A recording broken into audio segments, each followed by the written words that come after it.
Bonjour. Dans cette vidéo, je vais vous donner un aperçu de ce qu'est l'hypnose, ce qu'elle n'est pas et ce qu'elle est précisément. Alors si vous regardez cette vidéo, j'imagine que vous savez déjà que l'hypnose, ce n'est pas ça. Aie confiance, crois en moi. Vous savez certainement également que ce n'est pas juste l'hypnose de spectacle, tel que ce genre de Et choses. vous chassez toute idée de votre esprit. Vous ne pensez plus à rien, vous me fixez intensément dans les yeux. Votre tête devient lourde, lourde comme du plomb. Vous ne pouvez pas résister à l'ordre que je vous donne. Vous allez dormir car votre tête est lourde comme du plomb. Vous dormez du plus profond des sommeils dont vous ne vous éveillerez que lorsque je vous l'ordonnerai. Ou encore plus récemment, ça. Non, l'hypnose de spectacle, ça existe et ça fonctionne avec une partie de la population. Mais ce qui est magnifique, c'est que l'ensemble de la population utilise son inconscient. Et d'ailleurs, ça fait des millénaires que les gens savent, ou en tout cas ont une intuition de comment ça fonctionne. Les premiers écrits remontent à l'Égypte antique, où il y avait des temples du sommeil, dans lesquels les mots guérissaient. On retrouve également des états modifiés de conscience dans les pratiques chamaniques, notamment avec l'usage des tambours, ou parfois de certaines plantes, évidemment. Ce qui est intéressant, c'est de savoir qu'avec des tambours, c'est-à-dire sans substance externe, les gens sont capables d'activer un état de conscience particulier à l'intérieur. Et plus récemment, bien sûr, on a cette image de Charcot à la Salpêtrière qui assimile l'hypnose à l'hystérie. Aujourd'hui, on sait bien, au contraire, depuis Bernheim et plus tard particulièrement avec Erickson, qu'il s'agit d'une capacité du cerveau naturelle qu'on utilise tous. Vous savez, ces moments où on s'absorbe dans quelque chose au point de oublier le temps autour, oublier les sons. Quand vous lisez un bon livre, vous êtes capable de vous identifier aux émotions du héros, alors que ce que vous avez sous les yeux, ce ne sont que des taches d'encre. Et votre cerveau les interprète pour leur donner du sens et créer une expérience interne riche et intéressante, qui vous transporte. C'est le cas aussi quand vous allez au cinéma. Au cinéma, quand vous y réfléchissez, c'est juste de la lumière projetée sur un écran. Les acteurs jouent, ce n'est pas vrai, mais vous acceptez de baisser votre jugement critique pour vous autoriser à croire, de sorte à vivre une bonne expérience. D'ailleurs, vous avez certainement déjà vécu une contre-expérience d'hypnose, c'est-à-dire un film suffisamment mauvais ou qui ne vous plaît suffisamment pas pour ne pas rentrer dedans. Et alors le temps paraît extrêmement long. Et aujourd'hui, l'hypnose est en train de regagner ses lettres de noblesse. Elle rentre de nouveau à l'hôpital, où on fait des opérations chirurgicales sous hypnose, ce qu'on appelle l'hypnosédation, c'est-à-dire qu'on fait une anesthésie locale et qu'on fait une hypnose de sorte à ce que la personne peut s'évader pendant l'opération et on évite ainsi l'anesthésie générale et tous les risques et toutes les complications potentielles. Quelque part, l'effet placebo, qui a été démontré et utilisé, est aussi une forme d'hypnose, une forme de conviction de l'esprit qu'il est capable de guérir et donc il s'auto-guérit. Elle est utilisée en thérapie, pour la préparation mentale des sportifs, en entreprise, avec la PNL. Au fond, quand on y pense, que ce soit guidé par quelqu'un d'autre, guidé par un film, guidé par ses convictions, par ses croyances, il ne peut s'agir que d'auto-hypnose. Si jamais je vous dis, tenez, essayez de ne pas penser à un éléphant rose sur un fond bleu, là. C'est extrêmement difficile, n'est-ce pas? Je viens d'utiliser une technique d'hypnose, la négation, parce que je sais que votre cerveau a du mal à gérer la négation. C'est-à-dire qu'il va devoir penser à la chose à laquelle je vous demande de ne pas penser pour ensuite ne pas y penser. Il n'y a que vous qui pouvez créer cette image de cet éléphant à l'intérieur.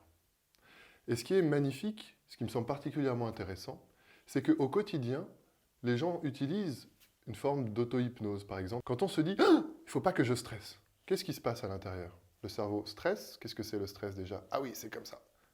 Sauf que c'est extrêmement rapide, notre inconscient est très rapide. Et du coup, pour ne pas stresser, les gens génèrent une émotion de stress. Et une fois qu'on la ressent, c'est d'autant plus difficile de la laisser partir, même s'il y a des techniques pour ça. Donc voilà, pour moi, faire de l'hypnose, c'est comprendre ces modes de fonctionnement naturels du cerveau pour pouvoir les utiliser de manière plus efficace. Et finalement, c'est pour ça que c'est facile de faire de l'hypnose ou de faire de l'auto-hypnose. C'est parce que vous le faites déjà. C'est un peu comme Monsieur Jourdain, vous savez, de Molière, qui faisait de la prose sans le savoir. Eh bien, vous faites déjà de l'hypnose, vous faites déjà de l'auto-hypnose sans le savoir. Et c'est la raison pour laquelle ça peut être aussi utile et aussi efficace de mieux comprendre comment cela fonctionne, d'acquérir ces outils, ces compréhensions, pour ensuite pouvoir mieux vous auto-hypnotiser. Alors, les grands principes de l'hypnose et de l'auto-hypnose, c'est que nous avons tous un inconscient. L'inconscient, ce serait comme une espèce de machine qui gérerait les peurs, qui gérerait les besoins, qui gérerait les apprentissages. Tout ce qui est automatique. Et contrairement à ce qu'on a pu voir dans la psychanalyse chez Freud, l'inconscient en hypnose, il est vu comme très positif. Il a deux objectifs. Le premier, c'est de vous assurer que vous survivez. C'est pour ça que si jamais vous marchez dans la rue et que d'un coup il y a un camion qui passe, vous avez un instinct de survie qui vous sauve la vie. Le second objectif de l'inconscient, c'est de vous aider à atteindre vos objectifs, justement. Imaginez un enfant qui apprend à marcher. Au départ, il n'a quasiment pas de conscience.